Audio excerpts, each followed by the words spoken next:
The scalpel glinted beneath the surgical lights, steady as glass in Dr. Maya Brooks's hand. Clamp. Suture. Suction. Her voice was calm, detached, a melody of control that left no room for error. Around her, the operating room pulsed with the rhythm of machines and breath. Lives depended on her precision, and her hands never failed. When the final stitch closed and the monitors steadied, the team exhaled in quiet relief. "Flawless, Dr. Brooks," someone whispered. She didn't respond, just stripped off her gloves and walked out, her reflection in the corridor mirror pale and still.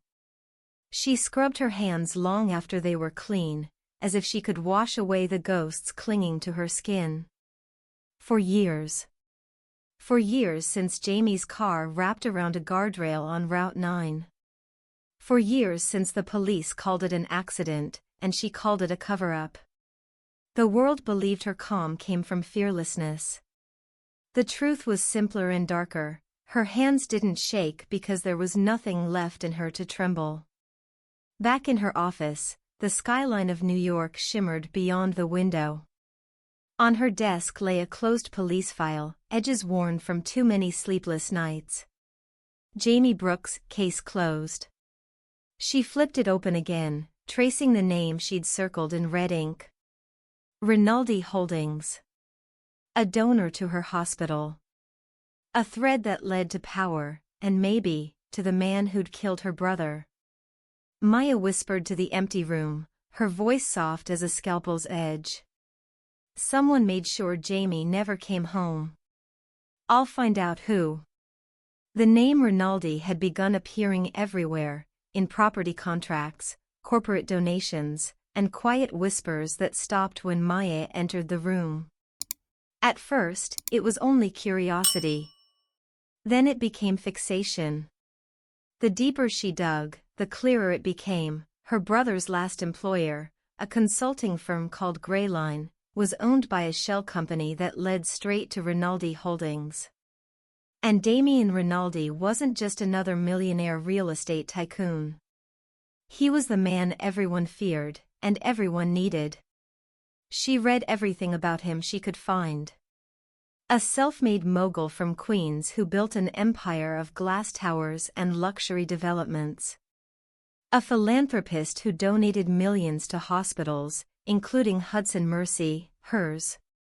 A man rumored to have ties to New York's oldest crime families. Every photo showed the same expression, calm, confident, unreadable. Maya studied his face on the screen, her pulse unsteady for the first time in years. There was something about him, the kind of authority that didn't come from money alone. Power, quiet and absolute. Her brother had worked for one of his subsidiaries. Then died 3 weeks later. When Hudson Mercy announced a high-profile charity gala to celebrate Rinaldi's latest endowment, Maya saw her chance. Volunteering for the organizing committee was easy, her reputation opened doors. No one questioned the star surgeon eager to support a donor. She spent nights memorizing every name on his corporate board, every scandal buried under NDAs, every trace of his empire's shadow. Her plan was simple: charm him, gain access, destroy him from within. But sometimes, she caught herself staring at his photo longer than necessary. The dark eyes that seemed to see through lenses and lies alike. The faint scar near his temple, an imperfection that somehow made him more dangerous. "Careful, Maya," her friend and anesthesiologist murmured when she caught her staring. "You're looking at him like he's a person, not a target." Maya forced a smile. "That's the point. Targets don't see you coming." Still, when she closed the laptop that night, her reflection in the dark screen unnerved her. For a moment, she couldn't tell if she was hunting a man, or already walking into his trap. The chandeliers of the Waldorf shimmered like captured constellations, their golden light spilling over crystal glasses and designer gowns.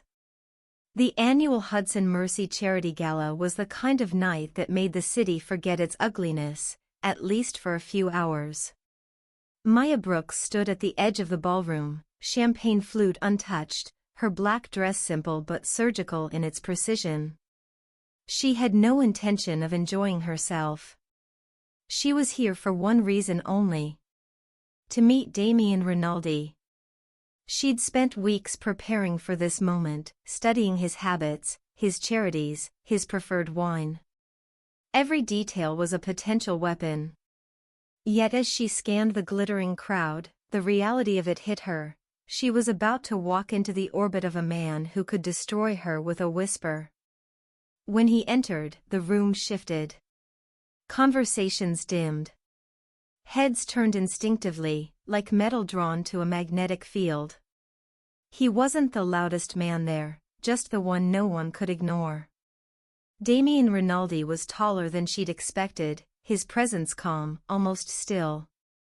A tailored black tuxedo, the faint glint of a cufflink engraved with an emblem she didn't recognize. His hair, dark with a streak of silver at the temples, framed a face that seemed carved for secrets: strong jaw, watchful eyes, no unnecessary movement. He shook hands with donors, smiled for photos, but even his smiles felt like transactions, given, never real. And then he looked at her. It wasn't a long glance, just a flicker across the crowd. But it landed with surgical precision, the same way she cut, exact and deliberate. Maya's pulse jumped before she could stop it. She forced herself to move, to blend into a group near the silent auction table. When he finally approached, she was ready, or thought she was. "Dr. Brooks," he said, his voice low, edged with curiosity. "Hudson Mercy's brightest star." "I'm honored." His hand was warm, his grip controlled but confident. For the first time in years, she felt her heartbeat stumble. "Mr. Rinaldi," she replied evenly. "We're grateful for your generosity. The hospital owes you much." "Generosity," he echoed, as if testing the word. "Some call it guilt. I prefer investment." A faint smile touched his lips, not arrogance, but something darker. The air between them shifted, charged. She couldn't look away. "So you invest in heart surgeons now?" she asked lightly, trying to regain control. He studied her for a moment. "Only the ones who can stop hearts as easily as they fix them." Her breath caught. There was a glint in his eyes, amusement, but also awareness. As if he could sense the storm beneath her calm exterior. The conversation that followed was a strange dance, sharp wit disguised as small talk. They spoke of medicine, of urban development, of ethics. Yet every word felt like a move in a game neither had agreed to play. When the orchestra began a slow waltz, he extended his hand. "Just one dance, doctor. For the donors." She hesitated. Every instinct screamed no. But revenge demanded proximity. So she placed her hand in his. The moment their palms touched, something inside her shifted. His hand was steady, too steady, guiding her through the rhythm with effortless control. The scent of his cologne, dark and clean, brushed against her thoughts. "You're very composed," he said quietly as they moved. "But I can always tell when someone's pretending not to be afraid." Her chin lifted. "And what makes you think I'm afraid of you, Mr. Rinaldi?" He smiled, slow and knowing. "Because everyone is." When the song ended, he didn't release her hand immediately. The silence stretched, heavy with something unspoken. Then he leaned in, his voice barely above a whisper. "Dinner. Tomorrow. No cameras. No committees." It wasn't a question. It was an invitation disguised as an order. And for reasons she didn't understand, Maya heard herself say, yes. As he walked away, the music swelled again, and she realized she was trembling, not from fear this time, but from something infinitely more dangerous. She had come here to destroy him. But as his silhouette disappeared into the crowd, one thought burned through her like a wound that wouldn't close. He already knows I'm coming. 2 weeks after the gala, Maya's phone buzzed with an unknown number. Dinner was unfinished. Vermont tomorrow? Bring no one. Dr. She should have deleted it. Instead, she found herself behind the wheel of her car, driving north through a landscape of frost and fading daylight.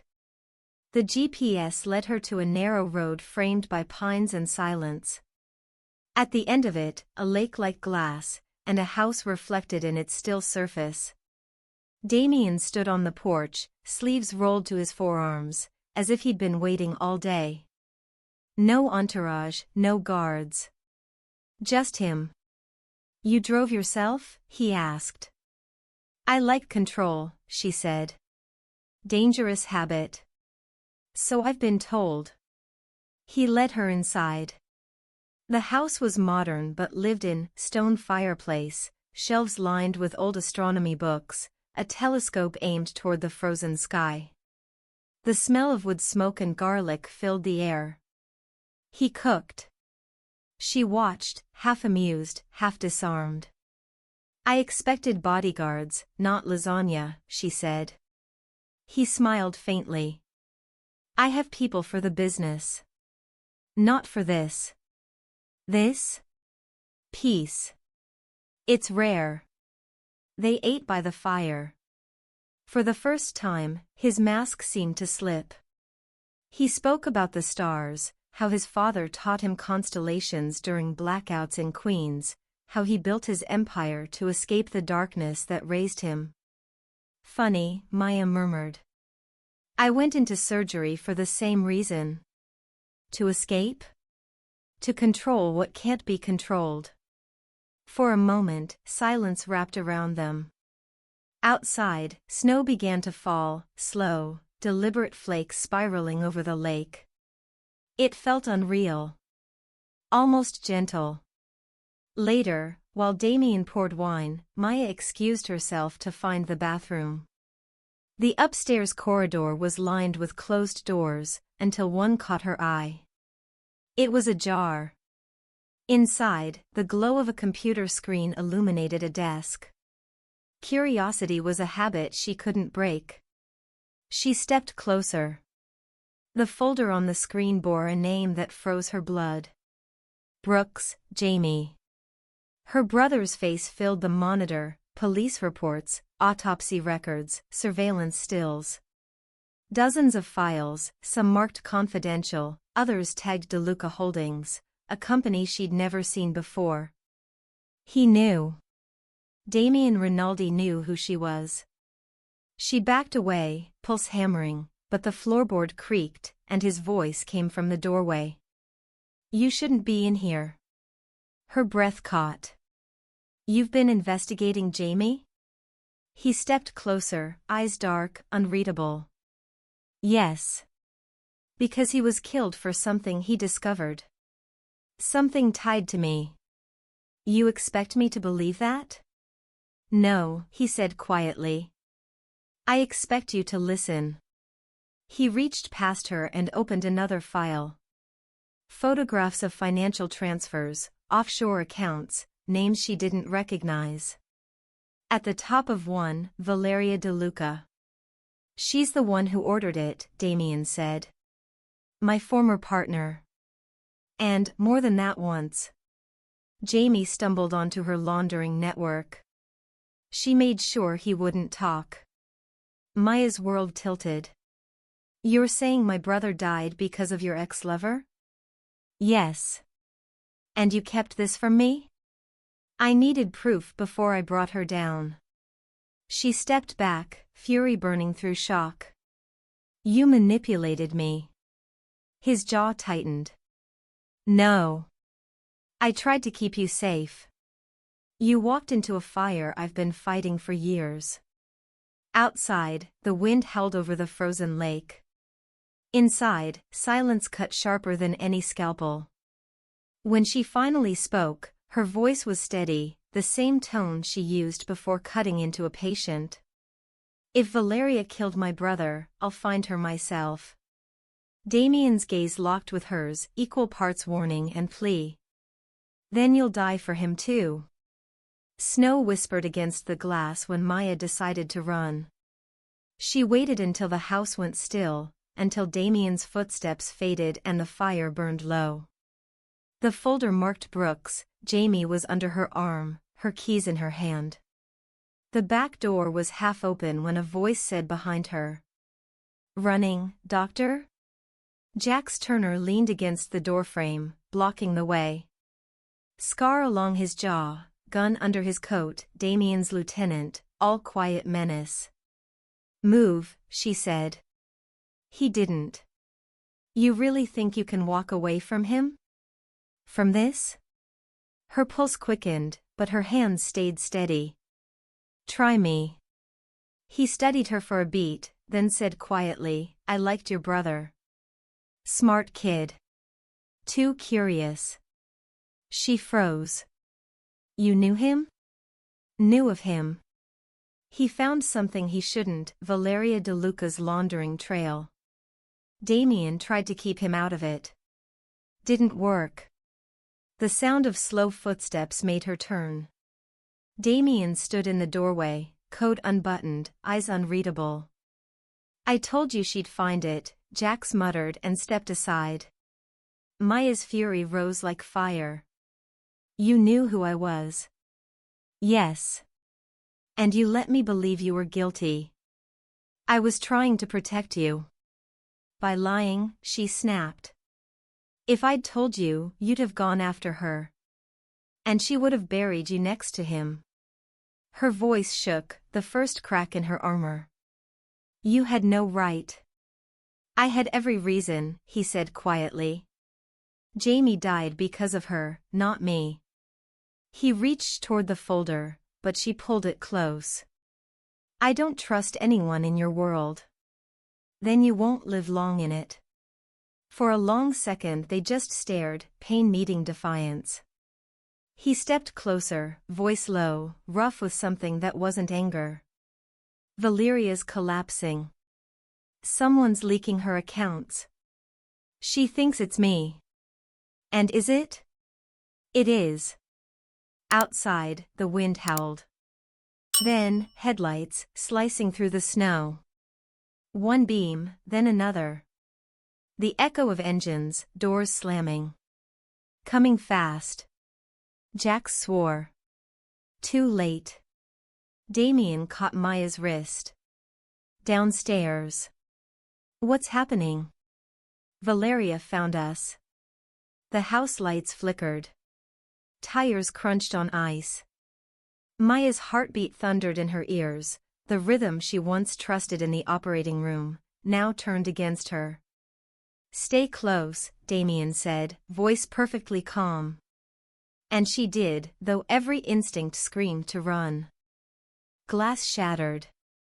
Gunfire ripped through the quiet.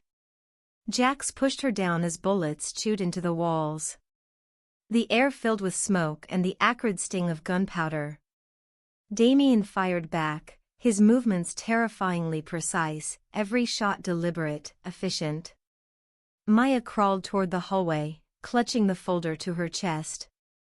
Flames licked across the curtains where a tracer round had hit. "Get her out!" Jax shouted. "I'm not leaving without," she began. "Now, Maya." Damian's tone cut through chaos like a command from the operating room, the same voice that had once steadied patients on the edge of death. She stumbled toward the back exit, the sound of boots and gunfire chasing her heartbeat. Outside, the snow was crimson in the flashing light from burning glass. She turned once, just once, to see Damian through the haze, reloading with cold precision. He looked at her, smoke curling around him like a ghost, and in that moment she understood. Whatever he was, whatever he'd done, he was the only thing standing between her and a bullet. The truth had found her at last, and it was written in fire. The night bled red. Flames consumed the edges of the lake house, sparks rising like dying stars into the frozen air. Maya stumbled through the snow, lungs burning, the folder pressed to her chest. Behind her, gunfire, shouts, and the collapsing groan of timber giving way. "Keep moving." Jax's voice came from somewhere behind, sharp through the smoke. He was limping, bleeding. She didn't know whose blood covered his coat. Damian's voice followed, firm, level, cutting through chaos. "Get her out of range." A second explosion tore the silence apart. Heat slammed into Maya's back, and she fell into the snow. When she looked up, the house that had held every answer she'd chased for years was collapsing into its own fire. She felt, absurdly, like it was erasing evidence. Damian appeared through the smoke, face streaked with soot, eyes fierce and calm. "You need to go," he said. "I'm not leaving you here. You have no choice." He pressed something into her hand, a flash drive, small and cold. "If I don't make it, this tells the rest of the story." "Damian. Go." Sirens wailed faintly across the lake, fire trucks, police, someone's panicked call for help. But Damian shook his head. "Those aren't ours." Jax grabbed her arm, dragging her toward the trees. "Come on, document time to disappear." By dawn, rescue helicopters thundered overhead. Maya sat wrapped in a thermal blanket, smoke still clinging to her hair. She told the medics she was a bystander, a doctor passing through. They believed her. People always believed the woman who never shook. Hours later, she was back in New York. She hadn't planned it, instinct had led her to Hudson Mercy. The hospital had always been her refuge, the one place where chaos could be controlled by hands and skill alone. Now, she stood in the trauma bay, scrubs hastily pulled over smoke-stained clothes, directing staff through a flood of burned victims from the Vermont fire. Clamp. Suture. Suction. The rhythm steadied her. For a while, she almost forgot that part of that fire was hers. Dr. Brooks, a nurse called, rushing in. "We've got another one, critical. Found near the blast site. Cyanide exposure, possible burns." Maya turned and froze. The woman on the stretcher was half unrecognizable under soot and gauze, but when her cracked lips moved, Maya heard it. "Hello, Doctor." Valeria De Luca. Even dying, she carried herself like royalty. Her smile trembled, blood-stained but composed. "Of all places," she whispered, "you'd be the one to save me." Maya's voice was ice. "You don't deserve saving." Valeria's eyes glimmered with cruel amusement. "Oh, I know. I didn't come for mercy." Maya's pulse hammered in her throat. "Then why?" Valeria coughed, and blood spotted the sheet. "To tell you what you already know. Your brother's death wasn't random. He found my accounts, tried to warn Damian. He loved that boy, you know. Tried to shield him." Maya's breath hitched. "He, what?"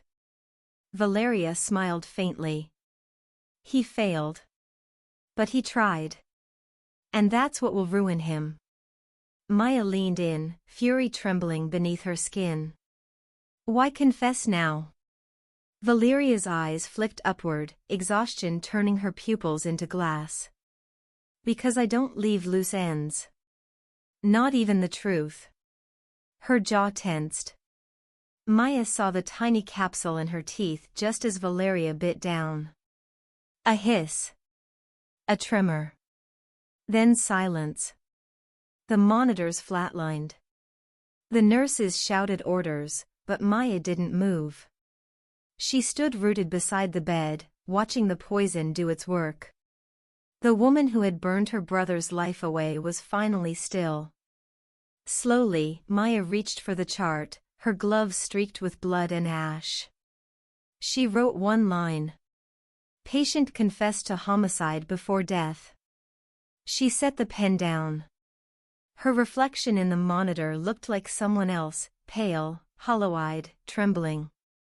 For the first time, she couldn't tell if her shaking came from exhaustion or grief. By evening, the fire dominated every newsfeed. Explosion in Vermont. No survivors identified. Officially, Damian Rinaldi was dead. Maya tried to believe it, to let the truth end there. But as she left the hospital, the city lights reflecting off wet asphalt, she felt it, the weight of a gaze. She turned toward the street. Across the avenue, half hidden by shadows, stood a man in a dark coat. He didn't move. Didn't call out. Just watched her for a heartbeat, long enough for her to recognize the stillness she thought had perished in the fire. Then he vanished into the crowd. Maya stood frozen, the folder clutched against her chest. Somewhere inside, the flash drive burned like a second heartbeat. The fire was out. But the story, their story, was far from over.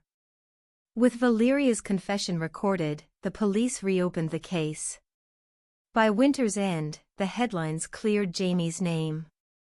For the first time in 4 years, Maya could breathe without guilt. She left the operating room behind.